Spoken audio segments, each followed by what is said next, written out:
filming now? It should be. Yes, it's counting. Is that too far away, or? I don't think so, as long as she knows I'm not faking it. Oh, okay, it's just sort of for verification? Probably, yeah, because like everyone else could give official speeches and I couldn't, so. Oh, I see, okay. I hate speeches. No, you love them, because oral comm's awesome. It is awesome, Yeah. but I hate giving speeches. Okay. She knows that. She knows I like her class, but Why not. did you take oral comment? I couldn't.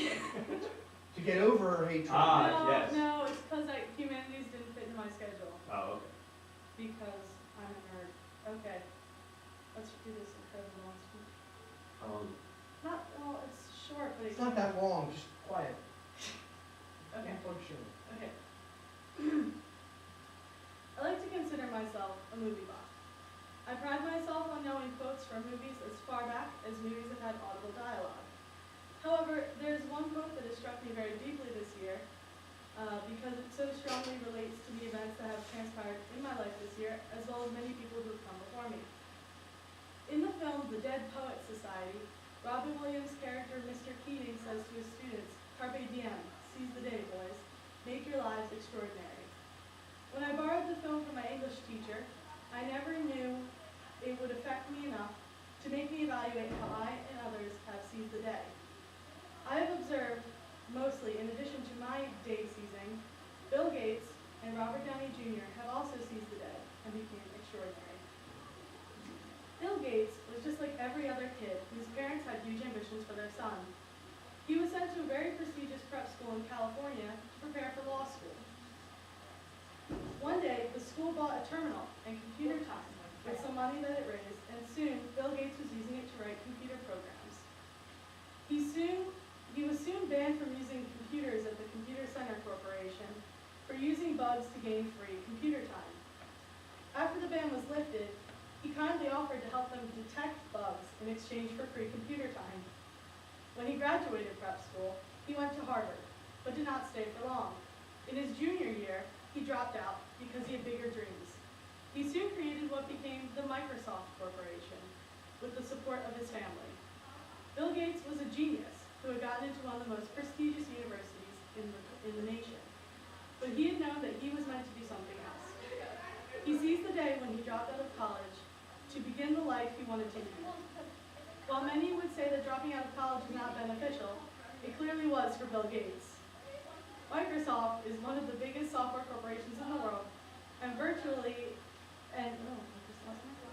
every PC is equipped with a Microsoft operating system.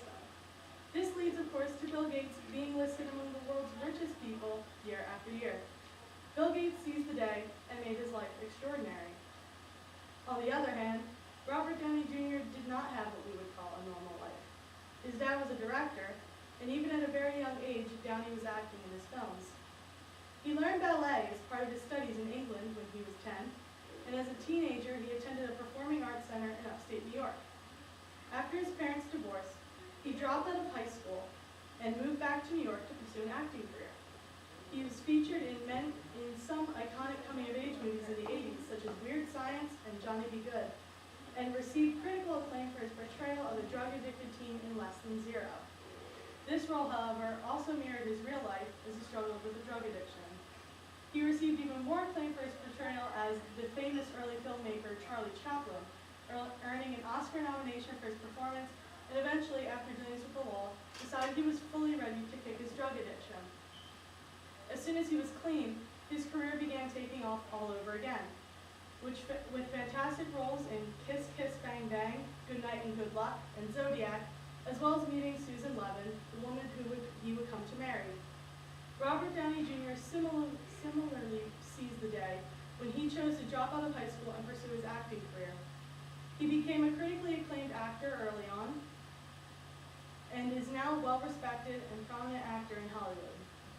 His unlikely casting as Tony Stark further emphasized his comeback with its immense success in Iron Man, which made his name a household name all over again, and furthering his action film career with the popular Sherlock Holmes and his acclaimed Oscar-nominated performance in Tropic Thunder. Had Downey not dropped out of high school, his absence would have been felt in the film industry, and perhaps the popularity of the films that he has made popular would be strikingly less popular. Downey is now one of the most popular actors among young people all over again. Robert Downey Jr. seized the day and made his life extraordinary. Unlike the two men I have just spoken of, I don't plan to drop out of school. However, I have found that this year, I have made more attempts to seize the day than ever before due to my attempts to shake off my passive nature. I actively tried to gain leadership roles in Emanon, my only extracurricular activity, during our productions of Alice in Wonderland, where I was in charge of the final script and ran the props closet for the duration of the performances, and The Selfish Giant, where I am again in charge of props for the show. I have written short film scripts and given them to friends to read, and even made some of these films in the small free time I have. I sent one of them to a film festival despite my insecurities about my own work. I asked my dad to allow me to go to 2 different concerts on school nights and gained permission to ride the train into the city all by myself.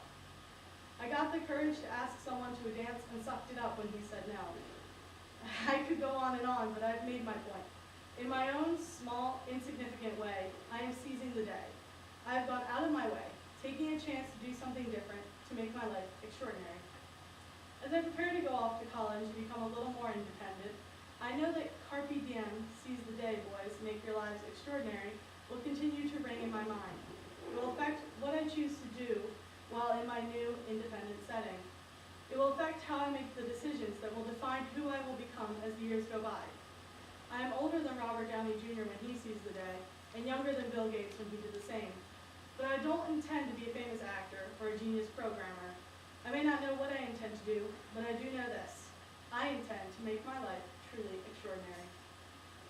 Excellent. Yeah. Well done, man. That's a great speech. I almost laughed 4 times because of my own jokes in the script.